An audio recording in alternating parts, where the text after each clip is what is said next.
lovelies. Welcome to my YouTube channel. It's the second half of the year. Can you believe it?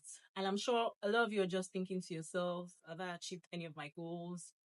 So it's time to reflect, refocus and just structure your plans so that you're sure that you're getting somewhere. Now, the first thing you want to do right now is ask yourself, as at now, what was I supposed to have achieved or tick off my to-dos?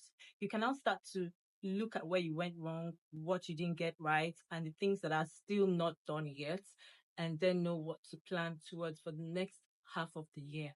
When you're doing this, don't forget to ask yourself what you did wrong. Because sometimes we think we're doing everything right and then we realize that we've made some mistakes. So, what were your mistakes? What didn't you get right? What could you have done better? You need to know.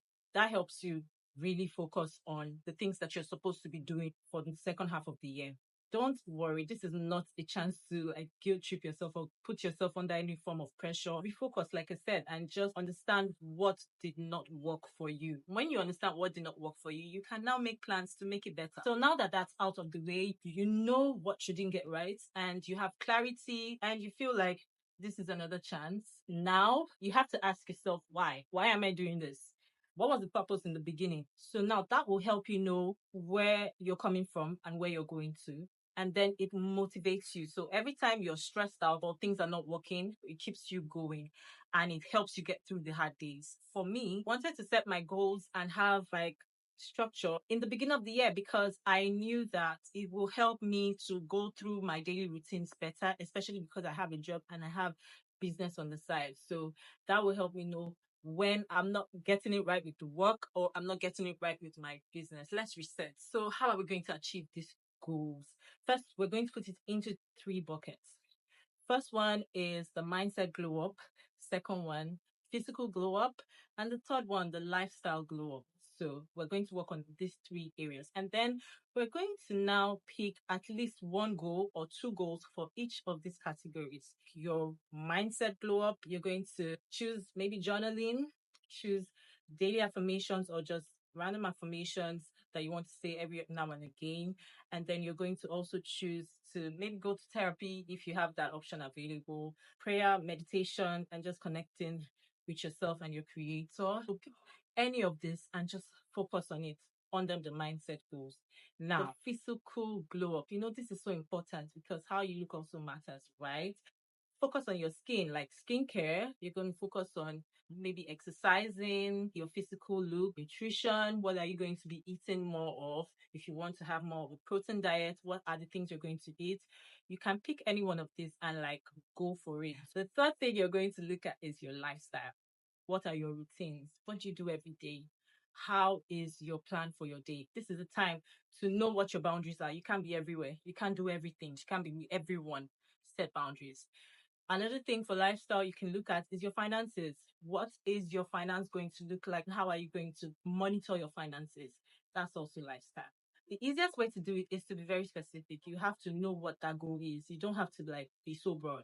If you want to exercise more, ask yourself, how many times can I exercise in a week? So don't just say I'll be exercising more. You're going to say, I'm going to exercise at least 2 times a week. For me, I do 2 times a week. I was doing 3 times before. It wasn't sustainable. I couldn't cope. So do what works for you. The next thing is to have an action plan. You've set the goals now, have a plan and be accountable. First thing you can do is have a schedule. If there's no schedule, it probably won't work. Another method is to tell a friend about it. Somebody you can, do it with. If you don't have someone that is interested in such, get a journal, write it down.